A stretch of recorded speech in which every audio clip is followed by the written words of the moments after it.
우리 다 함께 일어나겠습니다.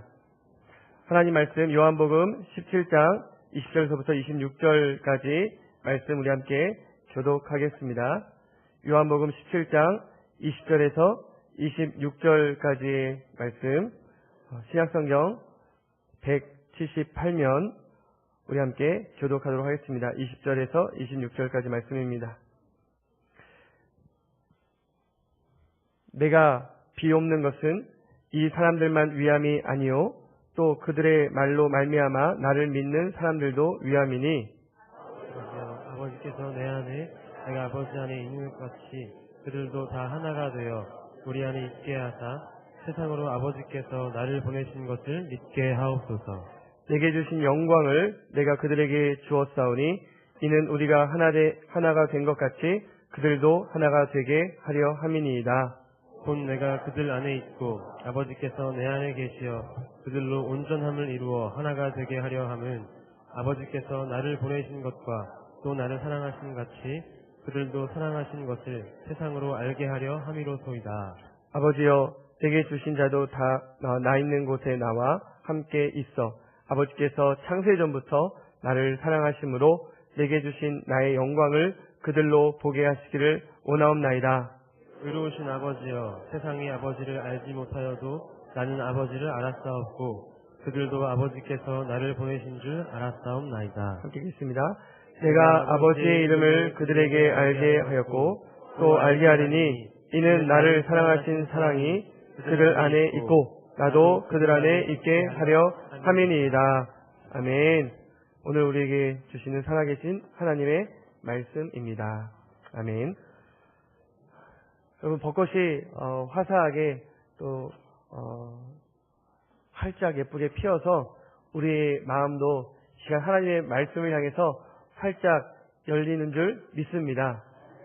너무 벚꽃을 향해 우리 마음이 열려 있으면 우리가 벚꽃 구경 가고 싶은 마음 때문에 예배 집중을 잘 못할 수도 있을 텐데, 이 시간 하나님의 말씀에 우리의 마음이 활짝 열리게 되기를 바랍니다. 요한복음 17장은 대제사장의 기도라고 불리우는 예수님의 고별 기도입니다. 예수님께서 고별 설교를 다 마치시고 난 이후에 이제 만찬석에서 제자들과 함께 성찬을 나누고 난 이후에 설교를 하고 만찬석에서 하늘을 우러러 예수님 자신을 위하여, 그리고 제자들을 위하여, 그리고 장차 제자들을 통해서 세워질 교회, 또 다른 제자들, 즉 누구를 위하여? 우리를 위하여 예수님께서 기도를 하고 계십니다. 첫 번째, 자신을 위한 기도를 드릴 때에는 나를 영화롭게 하옵소서라고 기도를 드렸어요. 그런데 우리가 생각하는 어떤 영예와 그런 영광을 달라고 기도한 것이 아니라, 지금 예수님께서 가장 영화로울 수 있는 것은, 다른 말로 예수님께서 가장 하나님께 영광을 돌릴 수 있는 것은 어디에 순종할 때만 가능합니까? 십자가에 순종할 때만 가능합니다. 그래서 자신을 지금 십자가에 순종하는 결단으로 하나님 앞에 기도하고 있는 것입니다. 내가 더욱더 그 고난과 십자가의 길에 순종함으로 하나님께 영광 올려드리기 원합니다 라고 17장 초반에 자신을 위한 기도를 드리고 난 이후에 제자들을 위해서 예수님께서는 기도하셨습니다.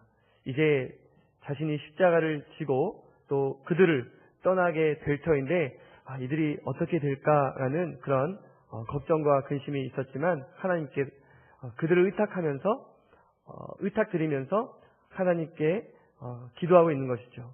그때의 기도의 핵심은 바로 거룩하게 하옵소서, 그들로 거룩하게 하옵소서, 세상과 구별된 거룩한 하나님의 백성이 되게 하옵소서라고 기도를 드렸습니다. 이제 마지막으로 20절부터는 그들이 전하는 말로 세워질 그 교회를 위해서 예수님께서 기도를 하고 계시는데요. 그 세 번째 기도의 핵심이 바로 하나 되게 하소서, 그들로 하나 되게 하옵소서. 우리를 위해서 예수님께서 가장 간절히 기도한 것이 뭐라고요? 하나 되게 하소서였습니다. 지금 이 하나 되게 하소서라는 예수님의 이 기도는 바로 우리가 지금 교회를 위해서 힘써 기도할 제목이기도 합니다. 예수님께서 우리를 위해 기도하셨던 그들도 하나가 되게 하옵소서라는 그 간절한 기도가 지금 이 시간 우리를 통해서 응답될 수 있도록 우리가 이 시간 상징적인 의미에서 인사를 다정하게 하면서 우리의 하나됨을 보여주기를 원합니다. 우리 시간 함께 인사하겠습니다. 우리도 성부와 성자 하나님처럼 하나가 됩시다. 우리도 성부와 성자 하나님처럼 하나가 됩시다. 네, 꼭 저한테 인사하시는 분이 있어요. 저한테 안 하셔도 되고요. 좀 앞뒤 좌우 옆 분들에게, 주변 분들에게 인사하면 좋겠습니다. 한 번 더 인사하겠습니다. 우리는 그리스도의 살과 피로 맺어진 한 가족입니다. 우리는 그리스도의 살과 피로 맺어진 한 가족입니다. 아멘. 오늘 말씀을 통해서 또 우리가 붙잡고자 하는 첫 번째 메시지는 우리 함께 선포하겠습니다. 교회가 하나 될 때에 진정한 부흥이 일어납니다. 교회가 하나 될 때에 진정한 부흥이 일어납니다. 아멘.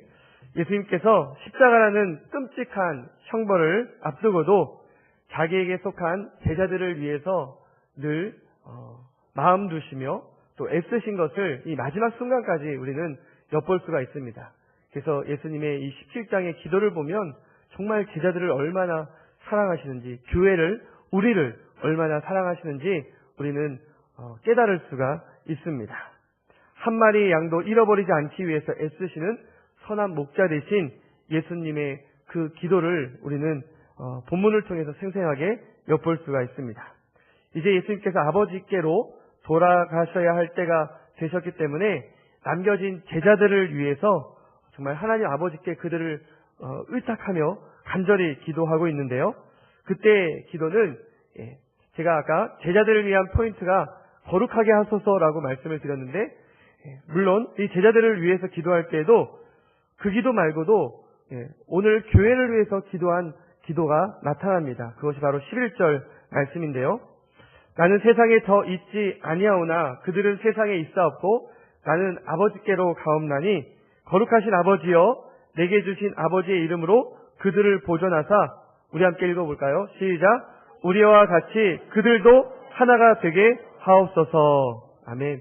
이것은 22절에 기도와도 똑같습니다. 22절에도 보니까 어떻게 우리가 하나가 된 것 같이 하나님과 내가, 즉 성부와 성자가 하나가 된 것 같이 그들도 하나가 되게 하옵소서. 제자를 위한 기도, 즉 교회를 위한 기도, 같다라는 것이죠. 굳이 구분할 필요가 없는 것 같습니다. 제자를 위한 기도가 바로 우리를 위한 기도이며 또 교회를 위한 기도가 바로 제자를 위한 기도라는 것이죠. 그래서 그 포인트를, 이 두 가지를 하나로 묶어보면 예수님께서 제자를 위해서, 교회를 위해서 간구하신 그 기도, 그것은 바로 진리로 거룩함을 지키며 하나가 되는 것입니다. 그리고 예수님의 이 기도는 사실 지금 우리에게 가장 필요한 것이기도 합니다. 그렇다면 예수님의 기도가 잘 지켜지고 있다는 거예요? 잘 지켜지지 않는다는 거예요. 안타깝게도 우리 가운데 예수님의 그 기도가 좀 응답되는 모습이 있어야 되는데 잘 지켜지지 않는다는 것입니다.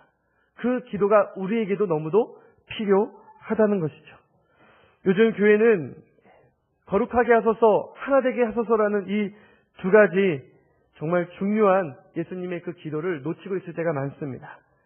세상과 구별되지 않고 타협하면서 똑같아지는 것이죠. 그래서 어디가 세상이고 어디가 교회인지, 누가 불신자고 누가 그리스도인인지 구분이 잘 가지가 않습니다.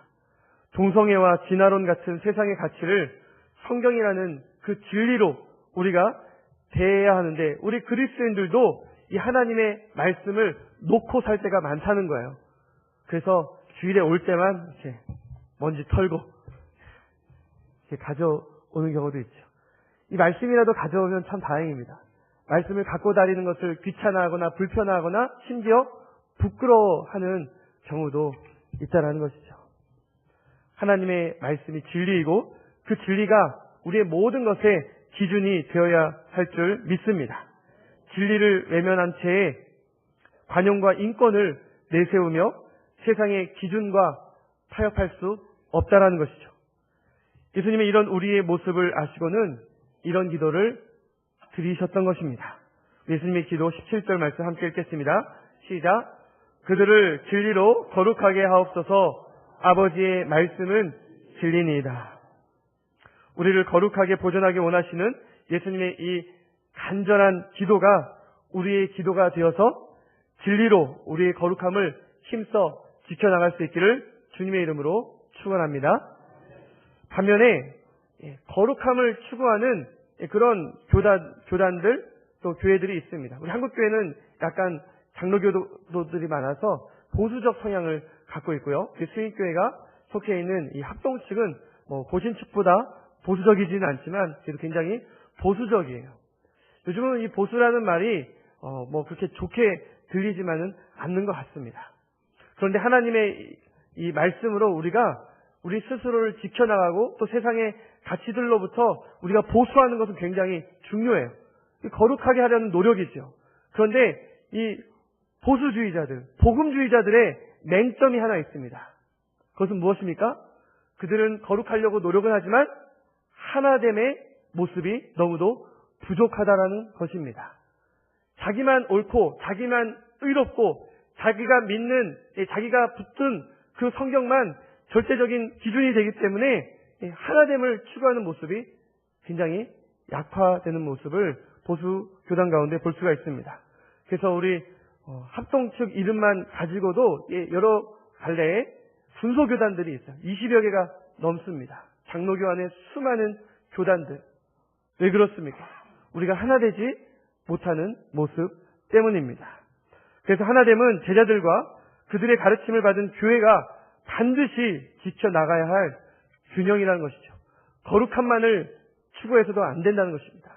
우리가 거룩함과 동시에 하나됨을 함께 균형 있게 추구해 나가야 된다는 것이죠. 교회는 진리로 하나가 되어야 하고 사랑으로 하나가 되어야 될 줄 믿습니다. 사랑이 없는 진리는 독선이 되며 또 반면에 진리가 없는 사랑은 위선이 될 수 있기 때문입니다. 왜 예수님께서 가장 중요한 시간에 그들도 하나가 되게 하옵소서라는 이 기도를 드리셨을까요? 하나가 되는 것이 우리와 교제하시고자 우리를 만드신 하나님의 창조 원리이기 때문입니다. 쉬운 말로 하나님께서 우리를 창조하실 때의 그 목적은 바로 하나님과 우리가 서로 교제케 하기 위하여 하나 되기 위함이었습니다. 그리고 하나님과 교제한 사람들, 하나님을 사랑하고 하나님 안에 있는 사람은 반드시 어떻게 합니까? 서로 사랑하는 모습으로 나타나야 된다는 것이죠. 그것이 바로 하나님께서 이 세상을 창조하시면서 보시기에 좋았던, 흠없고 티 없던, 죄 없던 우리의 모습이었습니다. 우리 가운데 죄가 들어오면서 내 자신만 알게 되고 하나님을 멀리하게 되고 그러면서 우리 가운데 폭력이 난무하게 되고 또 자기의 욕심만을 채우는 그런 이기적인 모습이 팽배해지게 되는 것입니다. 그러한 타락한 세상을 회복하기 위해서 예수님께서 이 땅에 오셨고 피를 흘리셔서 제자 공동체, 더 나아가 교회 공동체를 세우셨어요. 그래서 이 제자 공동체, 교회 공동체가 가장 먼저 예수님의 그 보혈로 깨끗해져서 거룩해져서 보여주어야 할 모습이 무엇입니까? 누룩 없는 떡덩어리가 되는 것, 덩어리가 되는 것입니다. 하나가 되는 것입니다. 그리고 예수님 말씀하십니다. 제자들의 발을 씻기시면서 너희들이 제자가 되면 세상이 너희가 내 제자인 줄 알고 나에게 영광을 올려줄 것이다라고 얘기를 합니다. 열심히 전도하죠. 자기 아파트 전도하고요. 출근길 전도하고요. 주일마다 또 우리 전도회에서 또 우리 전도하시는 우리 전도자들이 열심히 전도합니다. 여러분, 제가 그렇게 밖에 나가 전도하십시오라고 이 시간 말씀드리지 않겠습니다. 우리가 밖에 나가 전도하지 못한다면 뭐라도 해야 돼요? 서로 사랑이라도 해야죠. 우리가 하나가 되면 그것이 강력한 전도의 수단이 된다는 것이죠. 우리가 하나가 될 때, 교회가 평안할 때, 교회가 사랑으로 정말 하나 된 그 모습을 보면서 세상 사람들도 하나님께 영광을 올려드린다는 것입니다. 할렐루야. 이것은 지난주에 우리에게 예수님께서 나는 포도나무요 너희는 가지니 너희는 나에게 붙어있어 열매를 많이 맺어라. 그 열매를 맺는 것은 계명을 지키는 것인데 그 계명 중에 딱 하나 이것만큼은 꼭 지켜라. 서로 사랑하라. 그런 설교를 해도요 별로 소용이 없더라고요. 제 귀에 들리는 우리 성도들의 다투는 소리. 그래서 예수님이 우리를 위해서 지금도 기도하시는구나. 그래서 나를 위해 지금도 기도하시는구나. 정말 별 볼 일 없는 정말 부족한 인생이구나. 날마다 주님만 바라봐야 되는 그런 인생이구나라는 것을 깨닫습니다. 십자가 죽음 앞에서 기도하시는 예수님의 그 뿌리는 사랑이죠. 그리고 그 사랑의 뿌리는 바로 아버지께 두고 있습니다. 즉 하나님 아버지의 그 사랑으로부터 모든 것이 출발한다는 거예요. 그래서 그들도 하나 되게 하옵소서라고 기도하는 것은 무엇을 전제합니까? 하나님 아버지와 예수님이 하나가 된 것 같이, 하나님과 예수님이 사랑하는 것 같이 그들도 하나가 되게 하옵소서라고 기도하는 것입니다. 따라서 우리가 서로 사랑하기 위해서, 더 나아가 이웃과 열방으로 나아가 사랑하기 위해서는 우리가 먼저 첫째 되는 계명, 누구를 사랑해야 됩니까? 하나님을 사랑해야 되는 줄 믿습니다. 그 사랑의 근거에서 우리가 이웃을 내 몸과 같이 사랑하라는 이 두 번째 큰 계명을 지킬 수가 있는 것입니다. 하나님을 사랑하고 이웃을 사랑하는 이 첫 번째 계명과 이 두 번째 계명 사이에 우리가 교회에서 임상 실험할 수 있는, 우리 가정에서 임상 실험할 수 있는 그 중간 계명이 뭐예요? 너희가 서로 사랑하라. 우리가 서로 하나가 되는 것입니다. 즉 우리는 부름받은 자들이에요. 하나님을 사랑하고 하나님을 예배하기로 부름받은 자들이에요. 그 모습 좋습니다. 그러나 하나님을 사랑하는 것만으로는 부족해요. 우리는 보냄받은 자들이기 때문입니다. 따라해볼까요? 부름받은 우리는 보냄받은 자들이다. 어디로 보냄을 받았어요? 세상으로 보냄받아 세상을 사랑해야 되는데, 부름받은 우리가 세상으로 나아가기 전에 임상실험하는 곳이 어디라고요? 교회요? 여러분들의 목장이요? 여러분들의 가정인 줄 믿습니다. 거기서 여러분들이 사랑의 테스트에 성공하지 못하면 우리는 세상으로, 이웃으로, 열방으로 나아갈 수가 없을 것입니다. 겉으로 나아갈 수 있겠죠. 그러나 그것은 위선일 수가 있을 것입니다. 제가 막 성도들에게 잘해주고요, 막 거린들에게 잘해주고요, 그렇지 않은데 우리 자녀들이 아빠 왜 다른 사람들에게만 잘해줘? 이러면 위선이죠.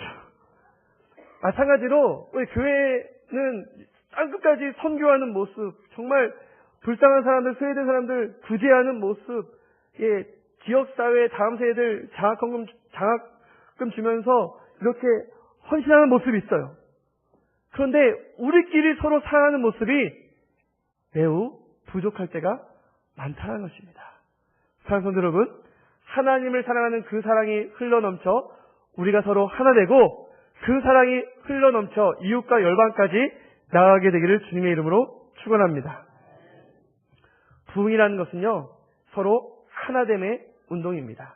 부흥이라는 것은 우리가 성령이 우리 마음 가운데 임하게 되었을 때 우리가 죄를 회개하고 회심함으로 깨끗해지는 운동이 부흥이지만, 더불어 하나가 되는 운동이 바로 부흥 운동이라는 것입니다.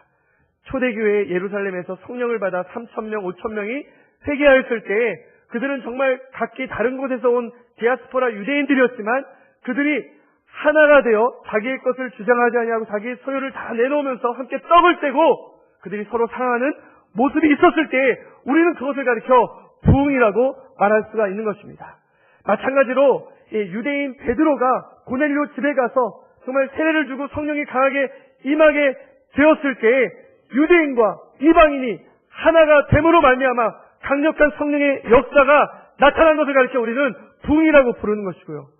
안디옥 교회에서 이방인에 세워진 교회였지만 그 안디옥 교회가 유대인 바나바 담임 목사와 바울 부목사를 선교사로 파송하는 그러한 모습 가운데 그들이 힘써 기도하면서 성령 안에서 하나 될 때에 우리는 그것을 가리켜 부흥이라고 부를 수가 있는 것입니다. 길선주 장로님을 통해서 회개하는 역사가 1907년에 일어났을 때에 그들이 회개하면서 돈 꾸어준 자와 꿈을 받든 자가 서로 빚을 사랑으로 탕감하고 안아주고 선교사님들에 대해서 미워했던 마음들 서로 장로님들과 목사님들과 선교사님들이 끌어안고 그들이 서로 하나가 되었을 때에 우리는 그것을 가리켜 부흥이라고 말할 수가 있는 것입니다. 부흥이라는 것은요, 서로 하나 되는 운동인 것이죠. 남편과 아내가 눈물로 하나 되는 역사가 일어나고 부모와 자녀들이 사랑으로 하나 되는 역사가 일어나게 되는 것입니다. 서로 미워했던 장로님과 목사님이 서로 끌어안아주는 역사, 분열되었던 교회가 하나가 되는 회복의 그 역사가 일어날 때 우리는 그것을 가리켜 부흥이라고 부를 수 있는 것이며 지금이 바로 우리가 그 부흥을 갈망해야 될 때인 줄 믿습니다. 고난주간과 부활주의를 맞이하여 우리의 가정과 교회 안에서 특별히 정말 갈갈이 찢겨진 이 사회와 나라가 하나됨의 진정한 부흥을 경험할 수 있기를 주님의 이름으로 간절히 축원합니다. 두 번째, 특별히 이 성찬을 통해서 우리가 하나님께서 주시는 말씀으로 은혜 받기를 원합니다. 우리 함께 선포하겠습니다.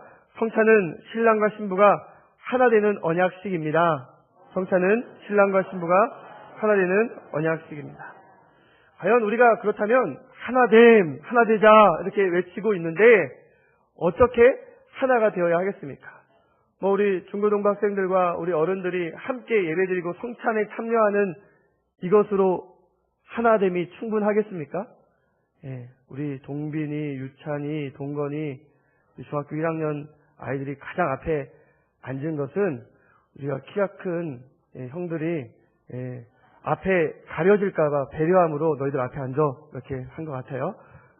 참 좋습니다. 우리 중고등부 같이 예배드리고 이렇게 성찬에 참여하는 모습이 좋은데 우리 중학교 1학년들은 성찬에는 참여할 수는 없겠네요.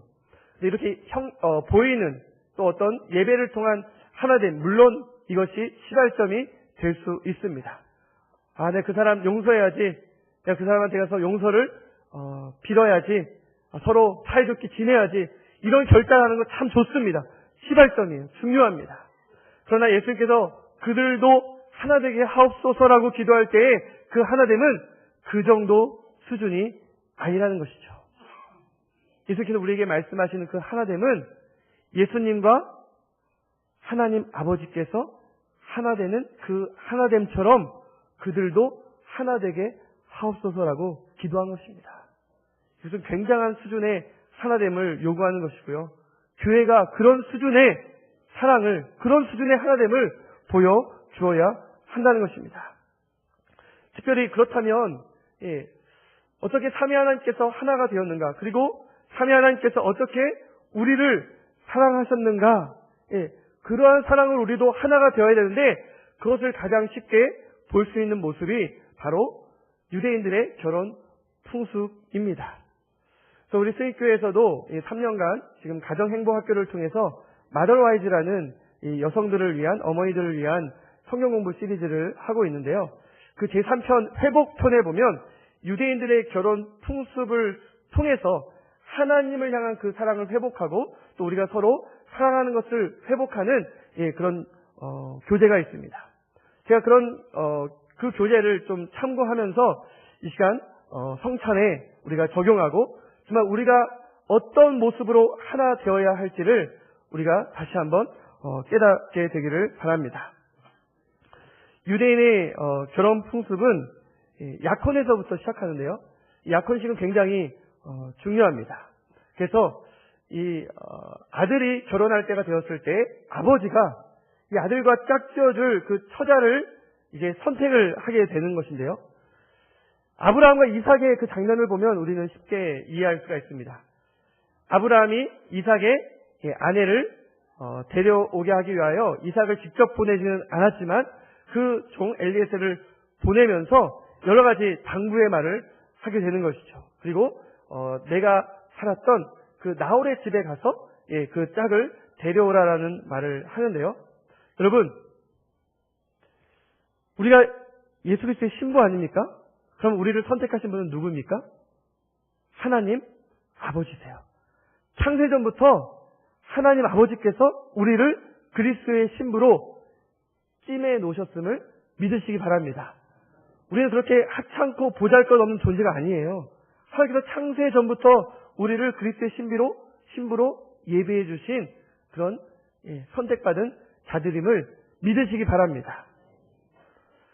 그래서 이 리브가를 만나서 이 엘리에셀이 이삭을 대변해서 신랑인 것이죠. 신랑을 대리인으로 와가지고 리브가에게 가서 프로포즈를 합니다. 물론 이 신부들 집에서 거하게 식탁을 차리면서 프로포즈를 할 때 그때는 분명히 떡이 있었을 것이고 또 포도주가 있었을 거예요. 그런데 이 포도주 잔을 딱 신부가 될 리브가에게 내밀면서 이삭을 대신해서 그 종이 내밀었겠죠. 결혼 승낙을 받는 순간입니다. 그때 이 포도주를 든 손은 얼마나 떨리겠습니까? 지금 이 신부 될 사람이 이 프로포즈를 받아 주어야만 이제 이삭의 아내가 되는 것이 확정이 되는 것인데요. 그것이 바로 예수 그리스도께서 이 제자들을 교회를 신부로 맞이하기 위해서 프로포즈한 모습과도 같은 것입니다. 그것이 바로 뭡니까? 성만찬이에요. 예수님은 지금 교회의 대표인 이 제자들에게 성만찬을 통해서 식탁을 통해서 포도주 잔을 내미셨습니다. 6월절 절기에 하면 4번의 잔을 내미시는데 그때 예수님께서 이 성만찬을 행할 때의 3번째 잔은 구속의 잔입니다. 그러면서 제자들이 정말 이 성만찬에 참여하기를 원하셨던 그 이유는 너무나도 중요한 언약의 순간이기 때문입니다. 유대 풍습에 의하면 이 신랑이 프로포즈할 때 이렇게 말을 한다고 합니다. 나는 당신을 별로 실감이 안 나네요. 나는 당신을 나의 아내로 맡고 싶습니다. 이 포도주를 당신에게 따라주므로 나는 당신을 위해 나의 생명을 바칠 것을 다짐합니다. 당신도 이 잔을 받아 마심으로 나와 아내가 되어주기를 바랍니다. 라고 한다면 아멘하고 이렇게 받아 마셔야죠. 이제 고개를 돌리면 이제 큰일 나는 거예요. 리브가가 받아 마셨죠. 제자들이 예수님의 그 성찬에, 주님의 만찬에 참여하였습니다. 무엇이 이루어진 것입니까? 언약이 이루어진 거예요. 그 언약은 결혼 서약이 아니라 약혼식입니다. 즉, 이 무지개가 하나님과 노아 사이의 언약이라면, 그리고 할례가 하나님과 아브라함 사이의 언약이라면, 이 성찬은 하나님과 교회 사이의 언약입니다. 특별히 이 신랑 대신 예수 그리스도께서 우리에게 프로포즈를 하셨는데, 대표로는 제자들이 받았지만 그것은 바로 우리 각자에게 임한 하나님의 그 뜨거운 사랑, 그 십자가의 그 보혈의 은혜가 우리 가운데 임했던 그 순간을 기억하는 것, 그것이 바로 우리가 매번 성찬에 참여하는 것입니다. 우리 예수 그리스도를 우리의 마음 가운데 우리의 구세주로 주님으로 영접할 때 우리는 어떻게 약속합니까? 주님, 나는 그리스도와 약혼했습니다. 그분이 내 평생의 사랑이고 나를 위해 오실 그분을 내가 영원히 기다릴 것입니다. 이 세상에 살지만 나의 주인은 오직 주님이십니다 하고 여러분들이 그렇게 고백하지 않았습니까? 주님과의 그런 인격적인 만남, 그것이 어떤 공식적인 세례가 아니더라도 성령께서 우리 마음 가운데 임하셔서 예수님이 내 안에 거하고 우리가 예수님 안에 거했던 그 짜릿했던 달콤했던 그 설레었던 순간을 기억해내는 그 자리가 바로 우리가 매번 성찬에 참여하는 자리라는 것입니다. 그런데 이 포도주 한번 딱 마셨다고 룰루랄라 하면서 신랑이 아버지께로 가는 것은 아닙니다. 지금 이 신랑이 이제 아버지께로 가면 이 약혼한 신부 될 사람은 정말 혹독한 대가를 치르면서 신랑을 기다려야 돼요. 언제 올지 모르는 신랑을 기다려야 됩니다. 그리고 자기가 프로포즈한 것을 받아줬으면 감사 표시를 해야죠. 우리는 그것을 가리켜 신부 지창금이라고 합니다. 그래서 유대 신랑들이 이 신부의 지창금을 매길 때에는 이 신부가 혹시 진 빚이 있다면 그 모든 것까지도 다 물어줘야 돼요. 이 신부를 사야 되니까. 돈이 없다면 자기의 그 토라라도 팔아서 사야 됐습니다. 말씀이신 예수 그리스도께서 신부인 우리를 사기 위하여 지창금으로 무엇을 치르셨습니까? 자기의 생명을 내놓으셨습니다. 자신의 생명을 십자가에 내놓으시면서 그 피로 우리를 사신 줄 믿습니다. 지창금으로 신부를 사고 너는 내 거 찝하겠죠.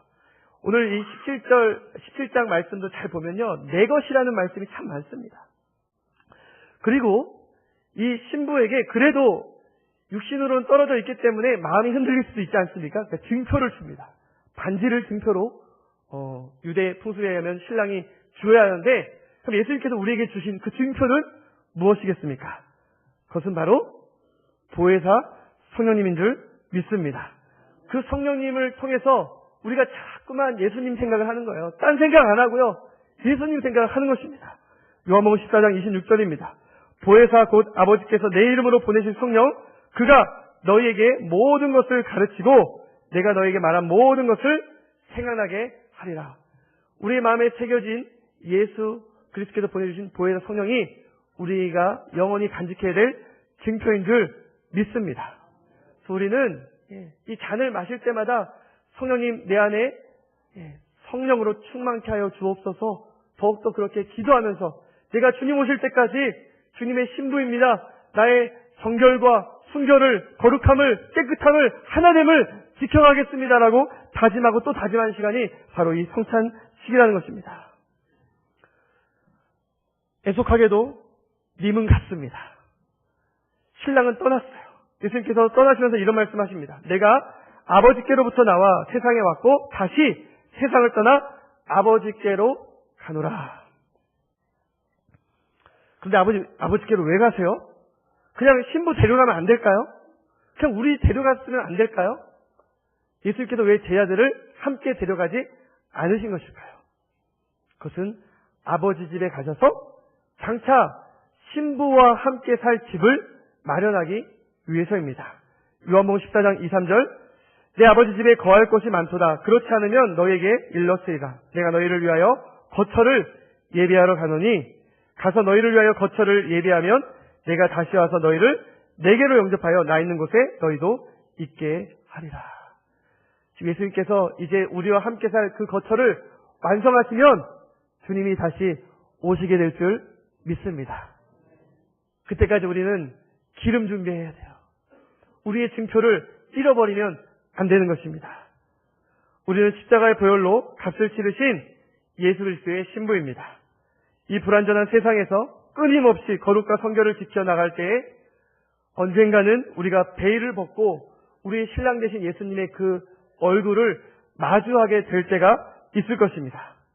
우리는 그때까지 믿음과 사랑을 가지고 어린 양의 혼인잔치까지 우리는 기다리고 또 기다려야 할 것입니다. 얼굴과 얼굴을 마주보며 온전히 하나가 되는 그 영화의 순간까지 우리가 끊임없는 성화에 노력을 하면서 기다려야 된다는 것이죠. 그리고 그 순간마다, 기다림의 순간마다 우리가 성찬에 참여함으로 주님이 내 안에 오셨던 그 달콤함과 설레임을 기억하고 기념하는 것입니다. 그것이 바로 십자가 사랑을 우리가 다시 기억해내고 십자가를 바라보는 시간이 바로 이 성찬 예식입니다. 따라서 이 성찬을 통해 그리스도께서 나를 신부로 맞이하시며 약속하셨던 그 십자가의 사랑을 우리가 다시 한번 기억할 수 있게 되기를 바랍니다. 오늘 성찬을 통해 떡을 먹고 잔을 마시며 구원의 감격, 십자가의 능력을 우리가 경험할 수 있기를 바랍니다. 아버지와 아들이 하나이듯이 우리가 신랑 되신 예수님과 하나 되는 그 언약의 순간을 다시 한번 기념하고 기억하고 또 우리가 성찬에 참여하면서 우리도 다 하나님 아버지와 아들이 하나인 것처럼 우리가 서로 하나 됨을 더욱더 힘쓰겠습니다라고 다시 한번 결단하고 약속하는 언약을 맺게 되기를 주님의 이름으로 축원합니다.